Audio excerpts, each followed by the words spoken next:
Hey everyone, today in this video, I'm going to show you how to change the refresh rate on your monitor in Windows 11. Let's go ahead. We're going to jump right in and get right to it. So we're in our Windows 11 PC right here.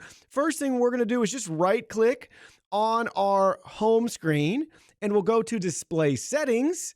We have our displays right here, so you'll see some of that. And then we can scroll down and there's advanced display options right here. So scroll down to the bottom, advanced display, you're going to select that, and you'll see right here we have our display information. So pick and choose the display that you want to change your refresh rate on, and we have the option down here to choose. So in this case, this 4K monitor only gives us 30 and 60 hertz options, but depending on your monitor, you might see 144, 240, 165, things like that. So that's where you're going to be able to do it.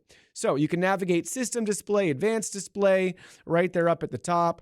But in this case, right click, hit display, go down, you'll find the advanced display option right here. Select that, make sure you're on the correct display that you're trying to change, and then you'll be able to choose the refresh rate. If you're not seeing the refresh rate result that you should be for your monitor, then at that point, check the cable that you're using in the input to make sure that even supports the refresh rate you want. A lot of times your HDMI might not support it, so you have to use DisplayPort cable, things along those lines. Thanks for watching.